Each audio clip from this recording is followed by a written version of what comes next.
Hi everyone, this is Ayan Acharya. Thanks for joining us on Sportstar Extras. With me right now is Amol Karhadkar from Bombay, and we're gonna talk about the second day's play from the first test in Southampton. So Amol, after 117 days, we finally got almost a day's cricket done. So Can't ask for more, right? You in a typical English summer like weather, if you're getting 70 odd overs in a day's play, you really can't ask for yeah, more, right, Ayan? yeah, that's true. That's true. Absolutely. What's your assessment of the three sessions that happened today? More than, as much as bowling England out for 200 odd, Hmm. it was extremely important for them to see off today evening. They were Yeah, obviously helped by the poor light, but the fact that they survived, especially Brathwaite and Shea Hope, which are their mainstays in this lineup, both of yeah, them are still around when the weather forecast is supposed to be sunny tomorrow. So it's yeah, going to be batting friendly day in all likelihood tomorrow. That suits yeah. them the most. I mean, if they Hmm. can capitalize on it, if they can bat out two sessions well, Yeah, ultimately we all know, right? In this lineup, at least for this test match, yeah, it's going to be a matter of who bats better. It's a yeah. sort of a two contest between two quality bowling attacks and two mediocre batting lineups, right? So it's Correct. obviously going to boil down to who bats better. If West Indies can make it, then Yeah, possibly they can hope to actually announce the comeback of cricket on international stage in a real big way. correct, correct. Now, as you correctly pointed out, we are talking about two very brittle batting attacks here. England's top order has been a concern since the starting of the Ashes last year, and without Joe Root, they seem to be lacking that bite as well. So, I mean, what do you think? Because that opening combination had been changing for so long. Now, I think recently, today's session, Rory Burns, I reckon, became the first opener after Alistair Cook to cross 1,000 test runs. So I mean, when that's quite some stats. So uh, how do you see the English batting shaping up, and where are they going wrong according to you, or is it just tremendous bowling from West Indies? Not that you and I follow England cricket so closely, but still, when it comes to international cricket, you look at this Hmm. top four, right? Rory Burns, Dom Sibley, Joe Denley, Zach Crawley. It's Yeah, like it comes across as possibly closest to what South Africa's top four are. Like even they hmm. have Dean Elgar, right? Who is one Yeah, of the yeah, most high-profile openers around. So correct. with this top four, like you said, without Joe Root, this Hmm. comes across as a real mediocre, if I can use that term. We Hmm. have to be harsh. It just doesn't come across as a top four of a top test Yeah, side, right? And that correct. reflected in so many ways today, as in especially the manner in which Gabriel exposed Joe Denley. Okay, Yeah, so it yeah, was it was quite similar. It was obvious that he had to set him up in the same manner, bowling full, hmm. getting the ball to slightly Yeah, shape in, and he was exposed. This is not yeah. what a top order quality batsman is supposed to be, right? Add to it the fact that as many as five decisions were overturned. So the umpiring too was quite mediocre. And thankfully, that one added DRS review, which has been introduced in the new rules, was helpful for the West Indies. But yeah, I mean, I completely agree. The build-up sort of has outlasted the cricket that we have seen in the first 2 days at least.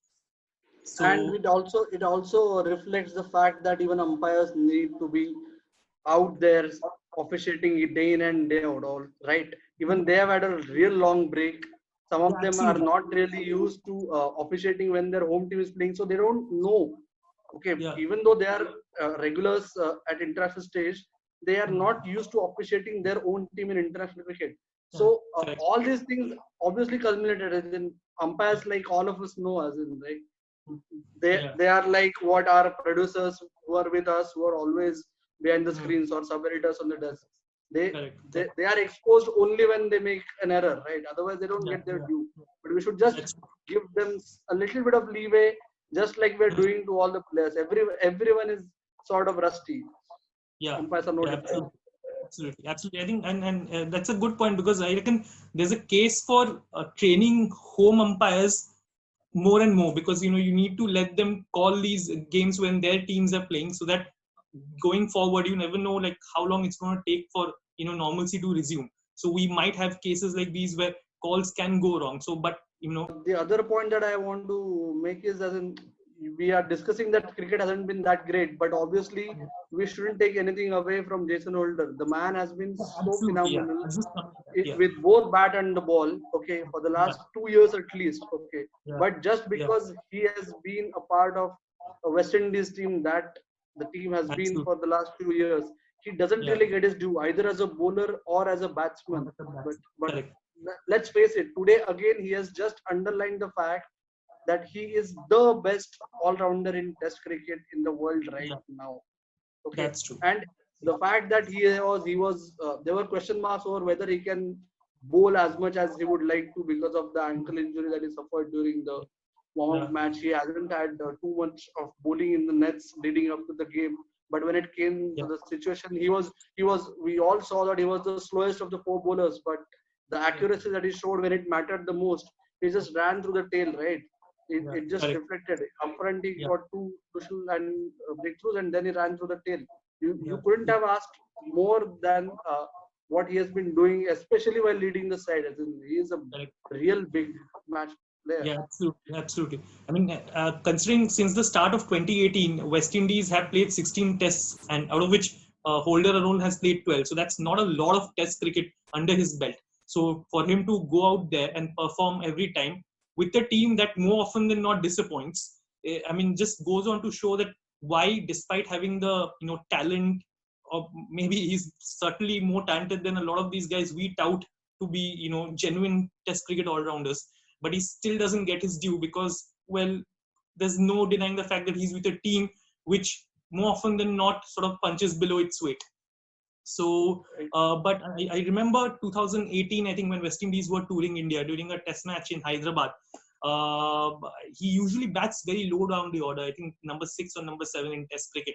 But his defense is something that warrants a promotion up the batting order. He's very good with the ball, as you correctly pointed out. So he's someone who could use, and considering he's the captain, and I hope going forward in this series, hopefully he will consider batting up the order, because that really holds the lower middle order together. And since he's doing it from number 6 and 7, might as well see what changes he can bring if he goes up the order. Now 3 days of play still left. As you said, the weather forecast is quite promising at the moment. So where do you see? I mean, it's still anybody's game, according to you? Yes, I think matches like these. No, I personally feel in a long form cricket game, anyway, third innings of batting becomes the key. Okay, Yeah, so yeah, as in, as unless and until West Indies can bat England out, which looks unlikely, even though yeah.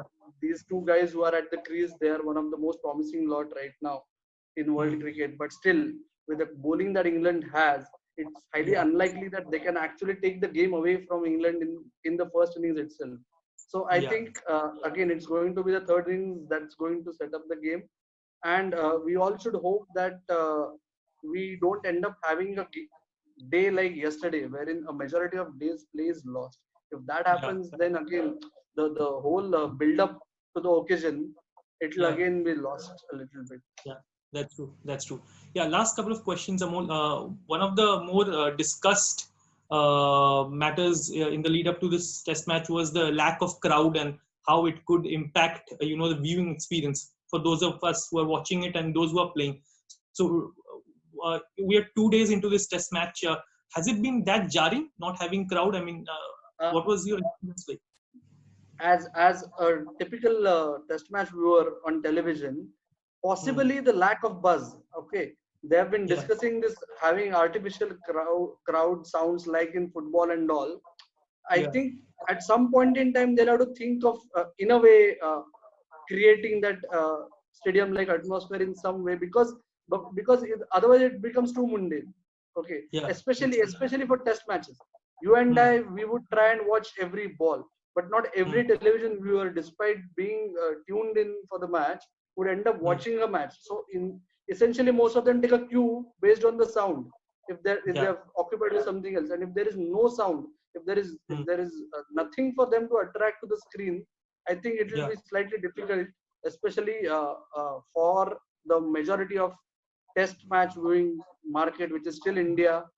For Yeah. non-India games, it will be very difficult for broadcasters to actually sustain their interest. Correct. And I guess more so in the case of England, because I mean English cricket is something that thrives on, you know, the atmosphere. I mean, especially Test cricket, because you're so used to people applauding every shot, every dropped catch is met with oohs and ahs. So those aspects obviously would be looked into as the season goes forward.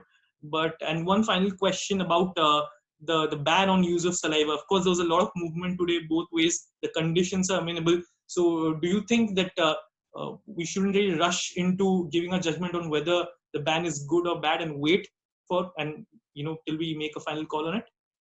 That's exactly the point. You have hit the nail. It's too early. Let's hope that we can have some sort of cricket beyond this series, or Yeah. even this series in full. Hmm.